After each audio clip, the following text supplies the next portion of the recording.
चलिए दोस्त, कहते हैं कि शिक्षा वह शेरनी का दूध है जो जितना पिएगा उतना दहाड़ेगा। अगर आपको भी दहाड़ना है तो शिक्षा ग्रहण करना होगा। चलिए आज हम लोग एक बड़े ही छोटे से टॉपिक पर अध्ययन करने वाले हैं जिसका नाम है स्टेट्स ऑफ मैटर, पदार्थ की अवस्थाएं। सबसे पहले हम लोग ये जानने वाले हैं कि पदार्थ होता क्या है, व्हाट इज मैटर। पदार्थ की परिभाषा हम जानेंगे, वह वस्तुएं जिसमें कुछ न कुछ वजन होता है, भार होता है और कुछ न कुछ जगह घेरती है, वही क्या कहलाती है, वही मैटर कहलाती है। Anything that have weight and occupy some space are called matter। तो चलिए हम जानते हैं, तो there are three states of matter। पदार्थ की तीन अवस्थाएं हैं और वो कौन कौन सी अवस्था हैं। तो पहली जो इसकी अवस्था है उसको हम कहते हैं सॉलिड। कौन सी अवस्था? तो सॉलिड। दूसरी अवस्था है लिक्विड और तीसरी जो अवस्था है वह है गैस। कौन सी अवस्था है? तो गैस। अब चलिए इनकी थोड़ी थोड़ी विशेषता भी जान लेते हैं कि यह इनमें क्या क्या विशेषताएं पाई जाती है। देखिएगा, जो सॉलिड जो होता है इसके जो मॉलिक्यूल्स होते हैं वो टाइटली पैक्ड होते हैं, इसलिए यह थोड़ा नहीं बहुत ज़्यादा हार्ड होता है। सॉलिड क्या होता है? तो हार्ड होता है, क्योंकि इसके जो मॉलिक्यूल्स होते हैं टाइटली पैक्ड होते हैं। और दूसरी चीज़, इसका जो आयतन होता है और आकार होता है दोनों फिक्स्ड होता है, निश्चित होता है। दूसरा है लिक्विड, जिसको कहते हैं तरल। तो तरल का आयतन तो निश्चित होता है लेकिन आकार अनिश्चित होता है। इसे जिस पात्र में रखा जाएगा वही पात्र को धारण कर लेता है और इसके जो मॉलिक्यूल्स होते हैं वह कुछ लूजली अरेंज होते हैं। तीसरा है गैस। गैस का ना तो आयतन निश्चित होता है ना ही आकार निश्चित होता है और इसके मॉलिक्यूल्स फ्रीली होते हैं, यह बिखरे हुए होते हैं।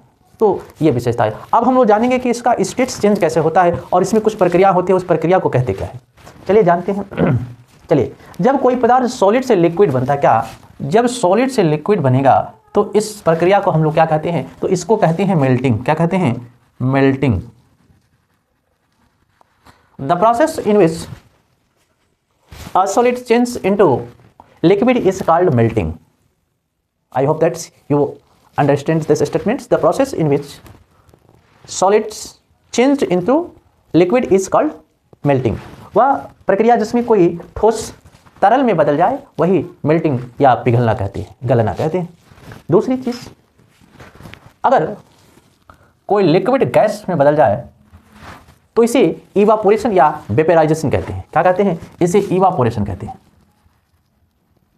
क्या कहते हैं? इवापोरेशन या बॉइलिंग भी कह लीजिए।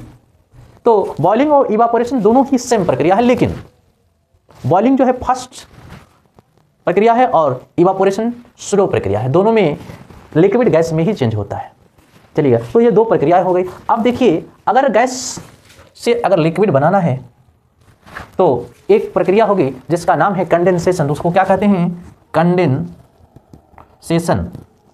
कौन सी प्रक्रिया होगी भैया? तो कंडेंसेशन वह प्रक्रिया है जिसमें गैस लिक्विड में बदल जाता है।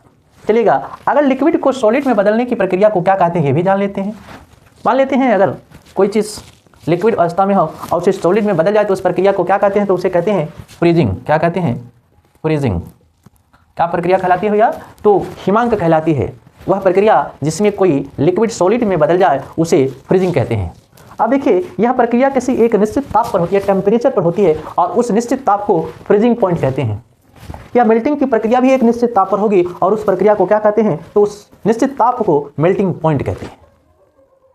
चलिएगा, तो ये मेल्टिंग, फ्रीजिंग, इवापोरेशन, कंडेंसेशन, ये सारी प्रक्रियाओं को हम लोग समझ चुके हैं। मैं आशा करता हूं कि आपको ये वीडियो समझ में आया होगा और नहीं समझ में आया होगा तो कमेंट में लिखिएगा, मैं पुनः एक बार समझाने का प्रयास करूंगा। धन्यवाद। अगर नए हैं तो चैनल को सब्सक्राइब कर लीजिएगा।